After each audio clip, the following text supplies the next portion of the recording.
de fer, jusqu'à le rendre rouge vif, puis je l'ai martelé pour en faire une pointe acérée. Pendant que ce type dormait profondément, je lui ai retiré ses lunettes de plongée en douce, puis j'ai sauté à l'eau pour aller pêcher. Je croyais tout maîtriser, mais je n'imaginais pas que cet instant me hanterait toute ma vie. Quand il s'est réveillé et a vu que ses lunettes avaient disparu, il est entré dans une rage noire, a saisi son harpon et s'est préparé à me tuer. Ma femme s'est précipitée pour retenir l'arme et tenter de l'arrêter, mais elle était trop faible et n'a pas réussi à le maîtriser. Dans la lutte, ses vêtements se sont même déchirés. Quand je suis revenu, les bras chargés de poissons, et que je lui ai rendu ses lunettes, il aurait dû être furieux, mais au lieu de ça, il affichait un sourire étrange, presque satisfait. Un mauvais pressentiment m'a traversé l'esprit, mais je n'y ai pas prêté attention. Je me suis même vanté de ma prise, ne pensant qu'à remplir nos estomacs. Puis j'ai croisé le regard fuyant de ma femme, et mon cœur s'est serré brutalement. Elle n'a pas prononcé un mot, et j'ai commencé à comprendre la gravité de la situation. Je me suis tourné vers le type d'à côté, et soudain, tout est devenu clair. La colère a déferlé en moi. Je l'ai attrapée et poussée devant lui, espérant qu'elle admette sa faute.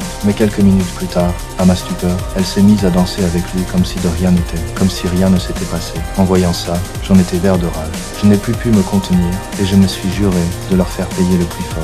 Alors j'ai brisé une bouteille en verre, j'en ai poli le fond et l'ai fixé au goulot. J'ai ensuite chauffé une bouteille en plastique pour la ramollir, je l'ai découpée et j'ai scellé l'ouverture avec du caoutchouc noir, fabriquant ainsi un masque de plongée rudimentaire. Impatient, je suis retourné sous l'eau. Sous la surface, l'eau était plus claire que je ne l'imaginais. Excité, je prévoyais de harponner quelques gros poissons pour les provoquer.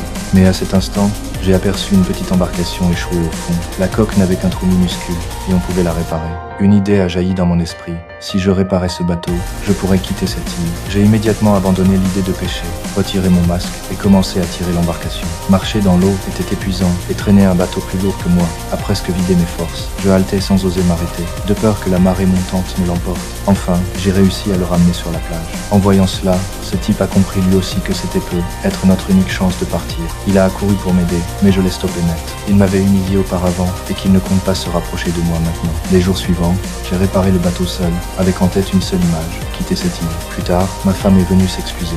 Elle a dit qu'elle n'avait fait ça que pour survivre et m'a supplié de l'emmener avec moi une fois le bateau prêt. Je ne suis pas naïf et je ne croyais pas un mot de ses explications. Je suis parti, furieux. Peu après, le bateau était prêt et j'y avais même installé une voile. Voyant que l'autre était occupé ailleurs, j'ai saisi le harpon pour attraper quelques poissons supplémentaires en guise de provision.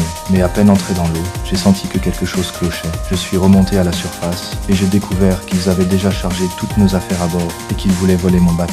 La rage a explosé en moi. Je me suis précipité vers le rivage pour les arrêter, mais il était déjà trop tard. Ils ont poussé l'embarcation à la mer. J'ai couru de toutes mes forces sans jamais réussir à les rattraper, et je ne pouvais que hurler de colère sur la plage. En les voyant hisser la voile et s'éloigner au large, ma colère s'est transformée en un sourire étrange. Je me suis allongé sur ma chaise.